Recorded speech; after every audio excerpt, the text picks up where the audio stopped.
We should audition the new theme song, come up with our 3 favorites and then play them and let the people decide, or put them in our Discord. Let the people decide what the new theme song should be. Good call.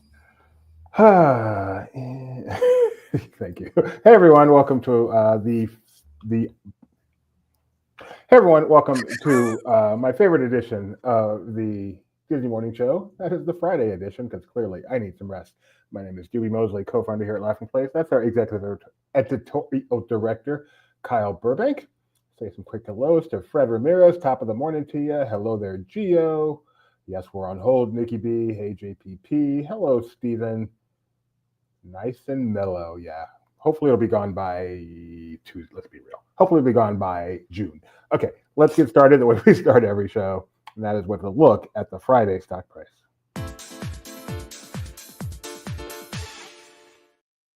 Technically, every show is a look at the stock price. On Friday, it's a look at the Friday stock price, which yesterday at this time was 105.28. How are we doing today, Disney?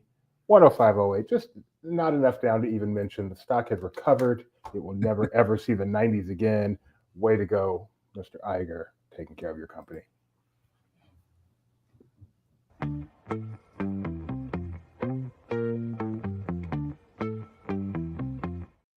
Presenting Ethan. Hello there and welcome to another edition of the LP Disney Weather Report. Why are there so many songs about rainbows? And what's on the other side? Rainbows are visions, but only illusions. And rainbows have nothing to hide. So we've been told, and some choose to believe it. I know they're wrong, wait and see. Someday we'll find it, the rainbow connection. The lovers, the dreamers, and me. Let's get to the weather. Anaheim is toasty today, breaking into the 90s with plenty of sunshine. In other words, be sure to wear sunscreen today, Mike. Walt Disney World's day is looking a lot like yesterday with an on-paper high of 87 that will feel like 93. Storms are also in the forecast again, expected to start in the mid-afternoon and will be possible deep into the evening. There's also a slight chance of severe winds and a marginal chance of severe hail and tornadoes, so remain weather aware. Castaway Cay will be sunny and 78 again today, although they'll actually reach their high of 79 around dinner. Lookout Cay at Lighthouse Point is 80 today with partly cloudy skies. Disneyland Paris is 65 and sunny now, cooling to 55 by midnight. Tokyo will see rain chances persist through lunch tomorrow, followed by windy and cloudy conditions. Temperature-wise, they'll top out at 71. Shanghai will get a sunny start to the day before cloud cover moves in during the afternoon, which will cap their high at 75. Finally, Hong Kong will be wet tomorrow, starting with showers that could turn to thunderstorms in the evening. Through it all, they'll be around 80, which will feel more like 87. And that will do it for another Disney weather update. Have a great day and I'll see you soon. Bye for now.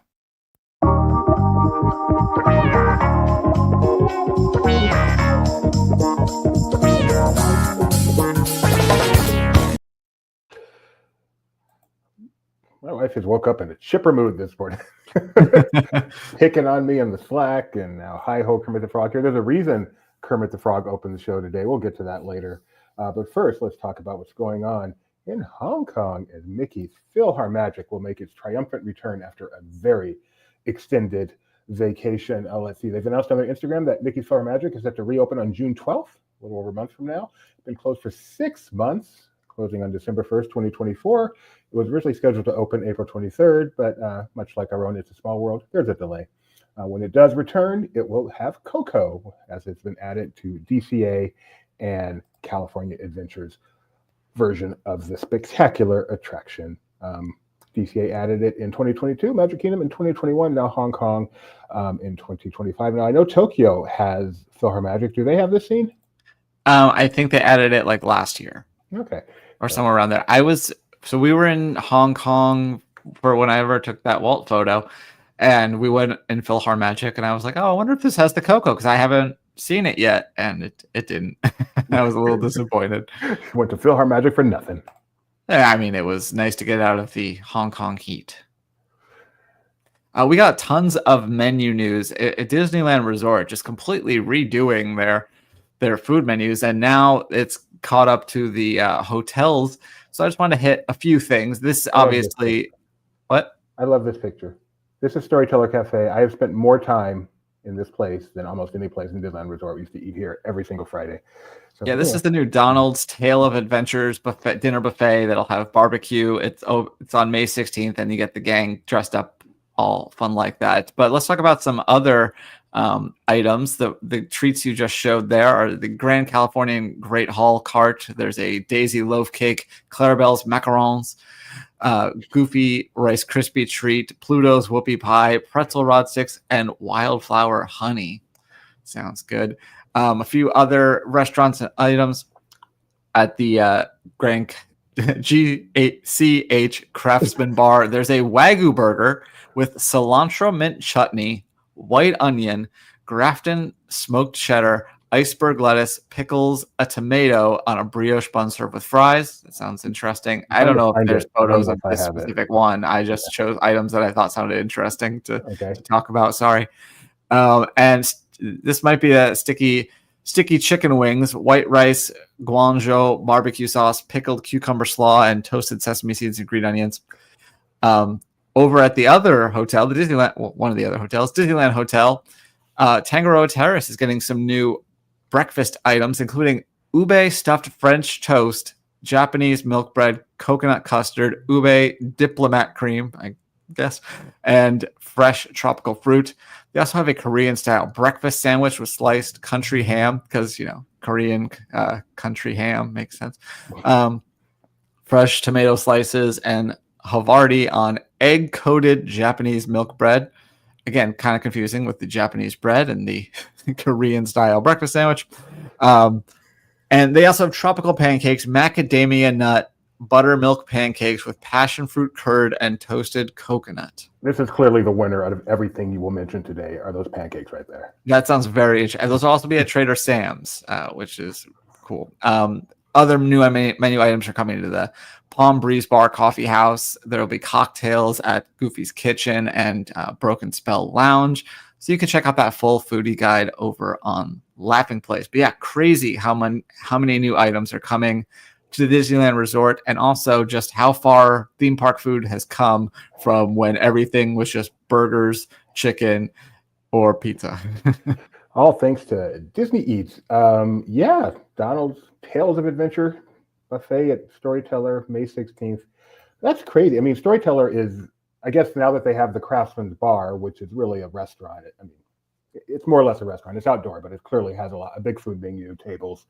They can be a little more creative with the Storyteller Cafe, and it doesn't just have to be a casual restaurant. They can make it a character buffet. Napa Rose is the upscale dining, and then you have Craftsman Bar if you just want to go have some decent table service. So yeah, cool. Yeah, me too, Rebecca. Me too. All right. Speaking of nothing we've been talking about, let's get this right. Very important pass holders will be able to get a special tumbler during very important pass holder days at Walt Disney World. This is designed by Chou, and it's available exclusively for pass holders during the pass holder days at Disney World, May 14th through July 31st, where you get certain discounts and unique experiences. Availability will be limited. This showcases the unique artistic style of Chou, inspired by the Walt Disney World Resort, and characters featured on pass holder magnets. So if it looks familiar, that would be why. You've definitely seen his art before. It's not refillable, so don't get too excited. But it does come with a complimentary non-alcoholic beverage of your choice at select dining locations, available beginning May 14th again. I mean, it's refillable. You just don't get free drinks at the thing. It's not like it's really, nope, closed off one drink. It's not free fillable. How about that? There you go. That's good. In a story that I thought Doobie would take because his boy is in it. Okay, you know what? I didn't read the story, and it wasn't until just now I realized this is not just any Molina. This is Benji Molina. Oh my goodness. Yeah. So Lin-Manuel Miranda is working on an adaptation of Benji Molina's autobiography about him and his brothers, right? 3 brothers, the only 3 brothers to be in the MLB at the same time. Benji, Jose, who both played for the Angels at the same time, and then is it starts with a Y? I have trouble. Yadami or something like that. Who was one who was, if you look at my notes, it would be right there. Yadier. He was the superstar of the group. Wow, they're doing a movie. Is this a movie? A play? Whatever. Yeah, a feature adaptation for Disney. So Oh, cool. I don't know if they'll be rapping about their baseball experience or how that works. They better be. Man, I saw Benji Molina, famously the slowest player in baseball. Speaking of slow, the D23 is finally announcing their summer events. I don't know. I'm just being silly. So a few of the highlights here you can check out the whole list over on our site, but they're going to be doing a Gold Theater broadcast of that Duffy presentation that happened not too long ago in Glendale, celebrating 20 years of Duffy and Friends.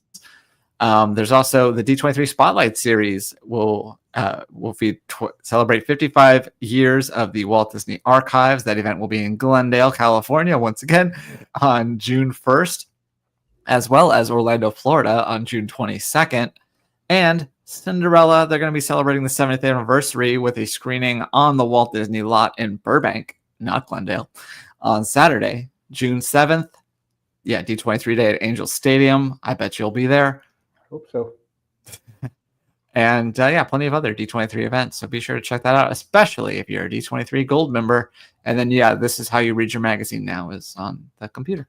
This one's really exciting. Magic After Dark, the story of Disney Nighttime Spectaculars. That sounds really cool. We got some news about Marvel. Jake Scheier, sure. He is the director of Thunderbolts, which you may have heard of, and he is apparently the top candidate to direct an upcoming X-Men film. The feature is written by Michael Leslie and, of course, will be produced by Kevin Feige. We don't have a timeline for when this would come out, and I'm sure things can change. We do know that some of the returning X-Men will appear in Doomsday. Is that what this movie's the next one's called? You're the Marvel guy. The next Avengers movie. But then this seems like it'll be a new class, not to be confused with X-Men, the new class, but a new crop of X-Men in this film. And maybe we'll see the Thunderbolts director directing it. Great movie. All right. Here is your alert for all you slackers out there. Sunday is Mother's Day. If you have not taken care of that, shut off this stream. You have my permission. Go take care of your mom. And if you're a husband with a kid, go take care of your wife. Okay, with that said, Disney World is taking care of them as well. They've announced a lot of new mothers. They've made sure you know about a lot of existing stuff that might be of interest to moms, with a few things specific to Mother's Day. So they made sure you know that you can get some discounted admission this weekend as part of an ongoing thing. But Cirque du Soleil does have a discount, which is kind of nice. For Mother's Day specifically, there is a petite cake, layers of vanilla chiffon, peach compote, vanilla mousse, and peach pâté de fruit. That's available now through May 11th at Amorette's Patisserie. They do have complimentary postcards and stamps available for guests to send to mom with their heartfelt messages on bloomable postcards made from seeded paper that can be planted to grow flowers. You can find that in Disney Springs. They have Disney Photo Pass photographers offering fun photo opportunities like this one. That's so funny. And moms can enjoy complimentary Zumba and yoga classes from Advent Health on May 11th. How about that?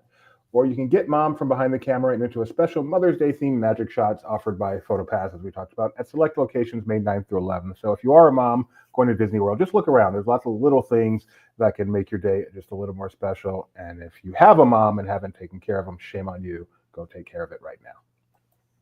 And finally, our final story of this segment is that meet and greets with a Vampirina, Fancy Nancy, and Doc McStuffins, which if you go to Hollywood Studios, you know where they are, right over there by Club 33. They've been temporarily relocated away from the animation courtyard. Because everyone knows where the Club 33 is. In preparation for some new summer fun. So you can find the characters in the following locations. Vampirina is near 50's Primetime Cafe. Fancy Nancy is near Dinosaur Gertie's Ice Cream of Extinction. I saw a great meme. I didn't pick it for a pocket pick, but it was a picture of Gertie with caption something like "Last Dinosaur Standing" at Walt Disney World. I thought that was Doc McStuffins is near Indiana Jones Spectacular. There she is doing a little shopping at the shop. Just in case anyone gets injured during the show. This shop never reopened, did it? Used to be an Indiana Jones shop. And so guess what else on They are at their locations through 3:30 p.m. daily, and Animation Courtyard, the usual location, is blocked off by planners as they prepare for the Disney Junior Play and Dance, which, can't wait for that one. Yeah, And so don't go over near the Club 33. So. Doobie not beating the bougie allegations. I'm not saying I've been to Club 33, but I know where it is. I've kind of stick my head in the window, wait for the elevator to open and see if I can. All right, let's go to the Disney Plus Top 10. We need a bumper for the Disney Plus Top 10. I decided. That can be added when we get our new music. All right, so we take a look at what's hot on Disney Plus, trending in the U.S. with my settings. No TVMA stuff. Andor, number 1, as it should be. Only 3 episodes, which means 1 release day left. Kung Fu Panda, not a Disney movie. Star Wars, Tales of the Underworld, which, have you ever checked that out, Rebecca? I know you talked about checking it out, and I don't do cartoons, so did you check it out without me? Kung Fu Panda 2, not a Disney movie. Revenge of the Sith, The Phantom Menace, A New Hope, Rogue One. How awesome is this? What? So cool.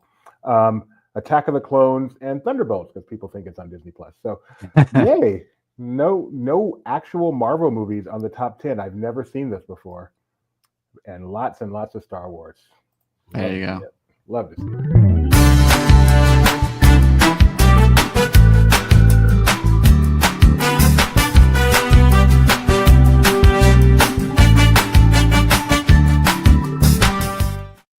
All right. It's going to break my heart if we ever lose that song. That's not original? I thought you wrote that. No.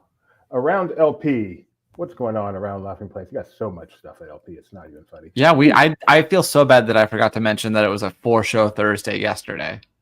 I forgot to mention this day in Disney history yesterday was our CEO's birthday. So I think I made the bigger faux pas. So everyone give a happy 43rd birthday to Benji Breitbart, the big cheese here at LP. My boss, 2 ways. All right, Who's the Boss? The latest episode of Who's the Boss, featuring the latest 3 episodes of Andor, is now available on your favorite podcast platform, or you can watch it on YouTube. He had the people from Skywalking Through Neverland to talk about that. And we had, as you said, it was 4-show Thursday yesterday. So that was one of them. That was done via live stream. This was also done, Barely Necessities, on a special day yesterday with Rebecca and Becca, talking about the latest in Disney merchandise. And also yesterday, we had a walk and talk through Epcot with, share the tap, with, I believe this was Jeremiah in the park and Tony in the studio, which always means fireworks. So it meant thunder, actually, and that's why they ended it a little bit early. There's a lot of, when I scrolled through, there was a lot of indoor. Is that why? Yes, it was storming. So originally we planned to start the stream a little bit earlier so that it would have less of a chance of storms. But then we remembered that Who's the Boss was happening and the morning show, so he had to get pushed. Cracks me up that we have the name in the lower corner of this and turn off that name thing. So go check that out. How long did they do this for? You said it in it early, about 45 minutes. Yeah, so you can go check that out. What it was like in Epcot yesterday. Tony had a really good joke that Doobie won't get, so I won't bother repeating it. But if you're hip, you should check that out. Wait for it. Now I want to hear it. Challenge me. Maybe I'll get it. I don't even remember how it came up, but they were talking about Germany and being extra bright and sunny. And Tony said, "Oh, is that why all the kids are talking about Brat Summer?" I know what Brat Summer is.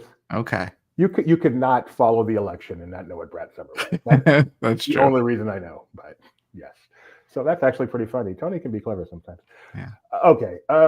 Next bumper. And the rest. All right, Kermit, your chance in the sun. Here we go. Yesterday, we said tomorrow because today is Kermit the Frog Day. Today marks the 70th. Today marks the 70th anniversary of the first televised appearance of this guy. And so Disney is celebrating, marking it as Kermit the Frog Day. The state legislature is also celebrating. So he got this celebratory proclamation at the Muppet Studios in Glendale. And what are they celebrating exactly? Well, Kermit made his first appearance. That's the guy who gave him the proclamation. The assemblyman whose name I did not write down. Kermit made his first televised appearance on May 9th, 1955. In Sam and Friends on a local Washington, D.C. area news program. How about that? Yeah, and to celebrate him, they invited all the most important and famous people in the world. Unfortunately, none of them showed up. Well done. Thank you. Lisa Cologne Zayas. That's what I'm going with. She is famous on The Bear. If you watch The Bear, you know her. She also won an Emmy last year for her role as Tina Marrero on the Bear. Well, she is going to be appearing in the next Spider-Man feature, Spider-Man Brand New Day. That'll feature, Tom Holland and Zendaya returning, as well as Sadie Sink. We learned is going to be part of that project. Destin Daniel Cretton will direct, and that is coming to theaters July 31st, 2026. So look forward to that and seeing her in it.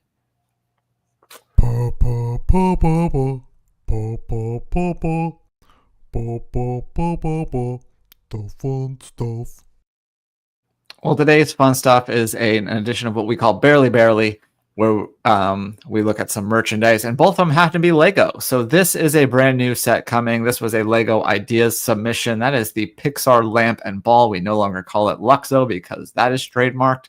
So you can pick up this set for yourself. These are both intended for adults. 18 plus is the rating on these Lego sets. That's coming June 1st. And then also another 101 Dalmatians set, which, if you're wondering which of the 101 Dalmatians is this, well, as they point out, with this set, you can create Patch, Penny, Rolly, Pepper, Lucky, or Freckles, or any other pup you would like, because you just have to change out a few different parts, I guess. And this is also available on June 1st and intended for adults.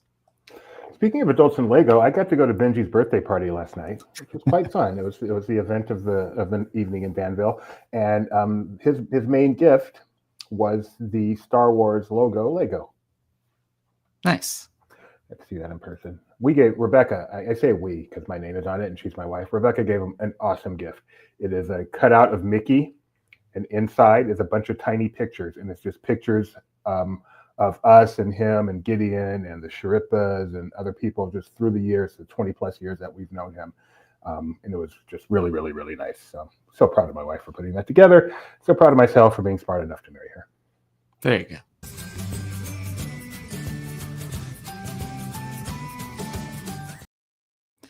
Disney Park shared this, and it's always fun to see people like you share the people. Lady excited to meet Merida yesterday. These kids dressed as characters from Encanto were excited to meet Mirabel.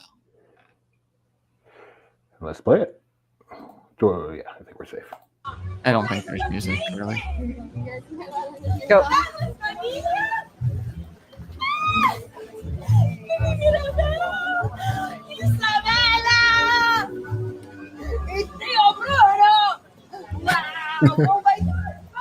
Bruno's not quite as into it as the other two. But.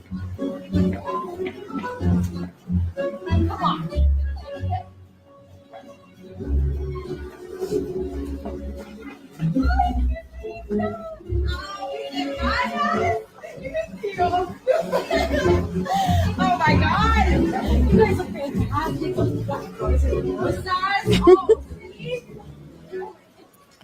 Tú pareces perfecto como Isabela.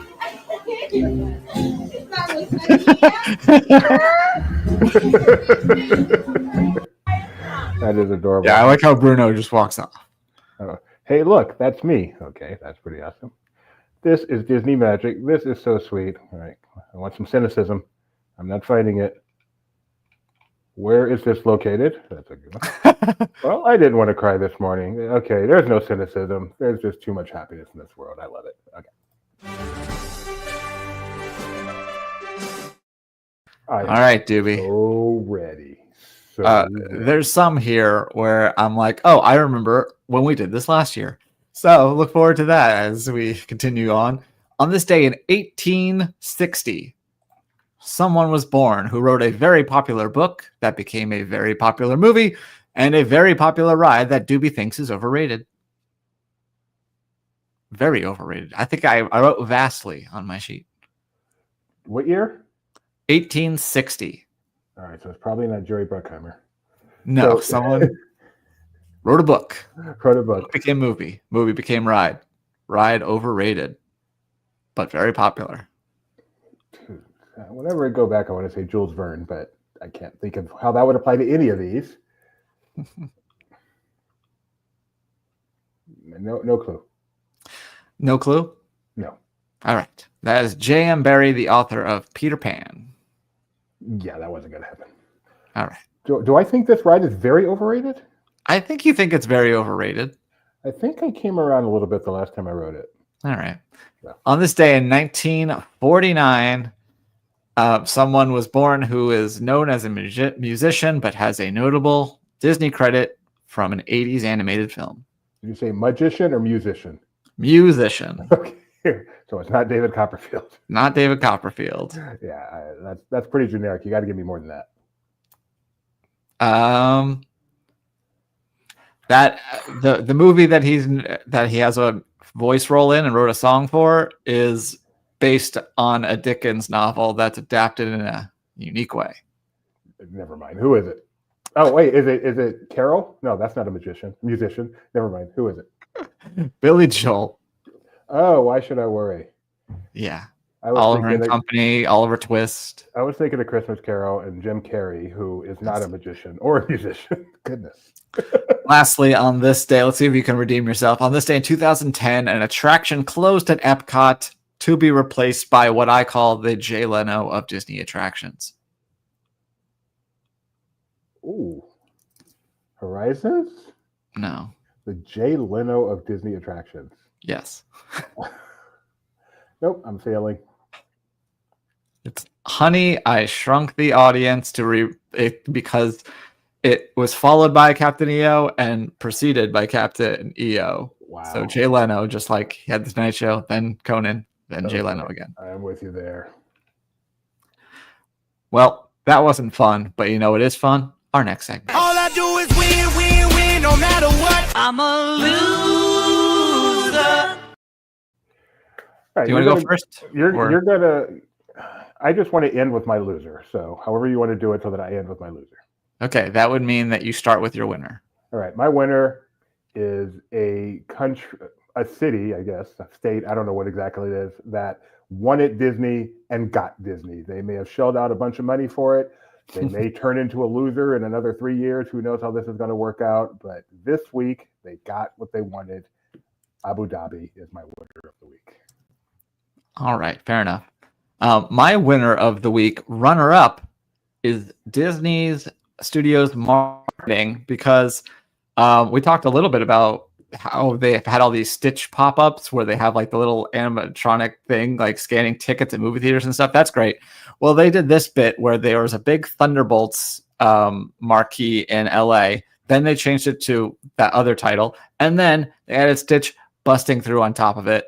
Just brilliant. And that's only my runner-up, because my actual winner of the week is a Twitter account called DW Lorcana, who for a long time has been posting every day asking whether or not Darkwing Duck was in Disney Lorcana.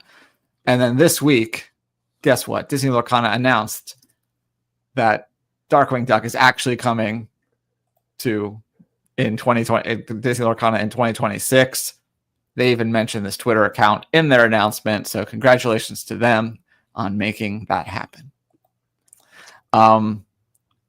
My loser of the week is people who like to take their time, because at this brand new tavern coming to Magic Kingdom, you can hang out for 45 minutes and then you got to go. That's, I don't know, understandable, but also kind of frustrating. That is a good loser. I wish I had thought of that. Although I am happy with mine. For my loser of the week, and before I tell you what it is, I have to read a little something. While Disney will be investing a total of $60 billion in its experience division in the coming years, the company has also made it clear they'll focus on expanding and improving existing sites rather than developing another resort. This isn't to say Disney will never build another park elsewhere in the world. Instead, it's just to point out that as much as we'd all love another castle destination in a completely new country to check off our list, at the end of the day, Disney's approach of expanding their current footprints rather than stepping somewhere else really does seem to be the best option. So good luck to Universal on their Texas and United Kingdom expansions, and we'll see what it means for the future of Disney parks in another decade or so. This was written or spoken, about a week before Disney announced they are opening a new resort in Abu Dhabi by one Kyle Burbank. That's why I got to listen to the On Balance podcast just to hear how wrong I can be. I've never been so happy to have a loser of the week. But have I told you the full backstory of this, though? Of how, like, Benji was going to be going in Celebration, so we weren't going to do a podcast. But then at the last minute, we decided we needed to do a podcast. So then the essay that I already had, like, loaded, I used for that. And then last week, I just had to, last minute, got to think of something to write about. So that's what I wrote about. So basically, if he wouldn't have pushed that other podcast, I would have been perfectly fine. But instead, I just decided to write something off the top of my head. And that's what happened. So I am coining the phrase reverse Stradamus. Okay, that's pretty good. All right, that's it for today, folks. We will be back on Monday, presumably, May 12th. As we know. Get to take care of your mothers. Have a great weekend, everybody. Bye.